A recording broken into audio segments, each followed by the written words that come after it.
The CEO of the organisation Undoing Tax Abuse, Wayne Duvenage, says there's what he calls a tsunami of corruption emerging in higher education. He says there's a huge number of ghost learners and fake qualifications in the system, and that, in fact, it's worse than the corruption we heard about during the Zondo Commission. Wayne Duvenage is the CEO at Outa. Wayne, good afternoon to you. It's quite a big claim to make, to say this is worse than what we heard during the Zondo Commission. What do you believe is happening in our higher education system? Yeah, no, I think clarity on the Zondo Commission. I mean, the Zondo Commission just exposed so much of what was going wrong in the state capture years.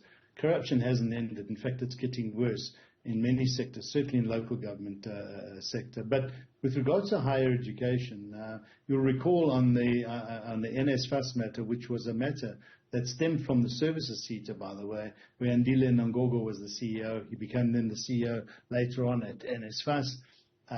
Took along with him a number of players that they'd introduced to channel funds, irregular procurement practices, paying 100 times the amount that you should for T-shirts and all that stuff. The typical modus operandi. This we exposed last year. And the powers that be, both the chair of the board at NSFAS and the minister, said, look, they've looked into Andile Nongogo. There's nothing untoward. Well, we were persistent in our claims. Eventually, they did an independent investigations, which Worksman's did, and Worksman found exactly what we were saying. Andile Nongogo was then dismissed, and there was instructions to terminate the contracts with a number of the suppliers. That still hasn't happened, by the way. Then we got more information from whistleblowers, and we exposed that in recordings, and now you see Ernest Khoza, the chairperson of NSFAS, has now stepped aside while these investigations carry on. And quite frankly, the fire is burning quite hot in the minister's kitchen in this regard. We've recently now been given information on irregularities that are taking place in the insurance CETA, where there are ghost learners, where there is pushing people out of the organization that are getting in the way of the nefarious activities, payments to organizations that just do not qualify. So again, irregularities in the whole procurement and the payment processes. Look, Stephen, the list goes on. We join the dots. We see the same modus operandi, and it is really, really sad for us to have to now start to be dealing with things like this in other CETAs. I mean, there are various things that are happening here. And you have suggested, and Outa has suggested, that through these voice recordings, that in fact the SACP, the South African Communist Party, may well have benefited from money paid to them by companies that won tenders and contracts to do with NSFAS. Now, the SACP and the Minister, Dr. Bladen Zamande, have strongly denied that. Do you still stand by your claims? I mean, there was a very strong denial they put out. Those were claims that were made in the recordings. We put those recordings out there for the public. We put a report out, and we said these are claims made in a discussion, which, by the way, the chairperson, Ernest Khoza, has never denied took place. In fact, the spokesperson has said on air that was the chairperson of NSFAS, having those conversations with people who had to remind him that they had paid this money over or done these services to the tune of R1 million for the SACP's conference in 2022. Now, of course, they might deny that. These are claims that that person's made. I think what needs to happen now is a full forensic investigation, an independent one, into these matters, which is why we've given all this information over to the SIU, and hopefully they will get to the bottom of it. But there were a lot of damning allegations that came out of those discussions, and that's what we've put out there. But when you start joining the dots, Stephen, when you start seeing what's been happening behind the scenes, and not only there, but in services CETA and now what we see happening in CETA, there's a web of nefarious activities that should not be taking place.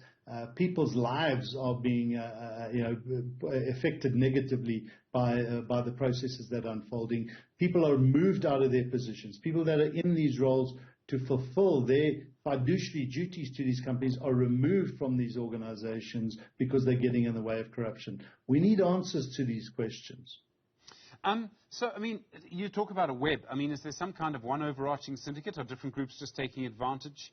And, I mean, you make the point it affects lives. Higher education is one of the most important things we do.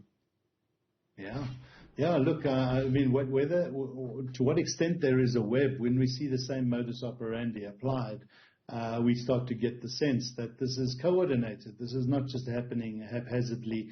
I don't think it just stops at the board level of these organizations. There's something wrong here, and to us it looks like it goes much higher up.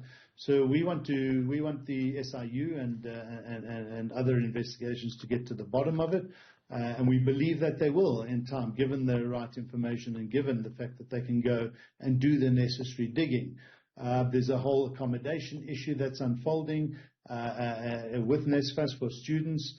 That is a ticking time bomb as far as we're concerned because of the accreditation of accommodation service providers. A whole new plan put in place where lots of money will start to flow to new structures that have been set up inside these systems, which are weak, which are not fulfilling their purpose, and it's causing chaos in the accommodation sector. So the list, Stephen, it's just the mind boggles as to why this organization, which a number of years ago was sorted out, it was on track, it was providing good services and funding to students, the poor students who deserve and need these funds, to be in this mess now and for no accountability being taken by the people in leadership is a disgrace, quite frankly. And now we see service providers like GIFS being pushed aside because they're exposing corruption in NCTA, and they just get discredited. There's now a court order that's been granted to them to have them reinstated and accredited because they're providing services to learners and to companies, and NCTA is just ignoring that court order. I mean, this is absolutely outrageous. It seems to have happened, Wayne, I mean, you talk about NSFAS, but it seems to have happened quite quickly. It was sorted out. There's a whole big issue. And suddenly we have all of this happening again. Yeah, I think if you go back just a number of years in time, when there was the management previous to this in place, NSFAS had its challenges right in the beginning, you remember, but they sorted it out. They got the administration right. They got the payments to the students right, to the universities, to the accommodation providers. It was a fixed and working system, and along comes new management and decide to change things and stop procurement processes and put out new tenders and then start manipulating the system. That's what's happened in NSFAS. We see that happening in NCTA. We saw that happening in services CETA. And there are other CETAs that have got serious problems related to the administration and the conduct of leadership who are getting in the way of due process. And this is a concern for us. So we will dig. We will get more and more information. We've got a lot already. And we'll be putting out a report on the NCTA matter. We'll be meeting with the authorities if they want to meet with us to hear their side of the story. But normally in the past, when we tried to engage with NSFAS, they just ignored us and fobbed us off, to their own peril. Thank you very much indeed. Wayne Duvenage is the CEO of the organization Undoing Tax Abuse.